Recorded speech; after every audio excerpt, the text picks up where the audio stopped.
మీరు చూస్తున్నది రేణిగుంటలో flyover move చేసిన తర్వాత రేణిగుంటకు దారి లేకుండా 108 అంబులెన్స్ కూడా వచ్చి వెనక్కి తిరుక్కొని పోతున్నటువంటి వైనాన్ని మీరు చూస్తున్నారు. ఇది రేణిగుంటకు దారి లేకుండా పోయినటువంటి ఇబ్బందికి 108 వాహనం వచ్చి తిరుక్కొని పోతుంది.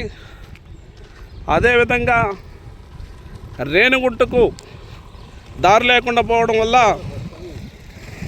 ప్రజలందరికీ కూడా తెలియకుండా దారి లేకుండా ఉండేదానివల్ల అందరూ కూడా తెలియకుండా వచ్చి ఇబ్బందులు పడుతున్నటువంటి పరిస్థితి మీరు చూస్తున్నారు. అధికారులందరూ స్పందించి రేణిగుంటకు దారి ఏర్పాటు చేసే విధంగా చేయాలని చెప్పేసి సిఐటిగా మేము డిమాండ్ చేస్తున్నాం. ప్రజలందరూ ఇబ్బంది పడుతున్నారు అన్నా. ఈ దారి లేకుండా పోతుంది, ఏమనిపిస్తుంది? ఇబ్బంది అవుతుంది, కరెక్ట్ కాదు కదా ఇది.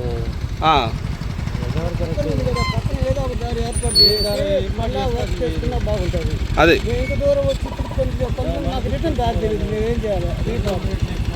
ఎక్కువైపోయినాయి ఇప్పుడు అన్నీ ఏంది అసలు. పెట్రోల్ రేట్లు కూడా ఎక్కువ అయిపోయినాయి. తిరగాలన్నా కానీ మా పరిస్థితి ఏంది? ఇది ప్రయాణికులు చెప్తున్నటువంటి విషయాలు.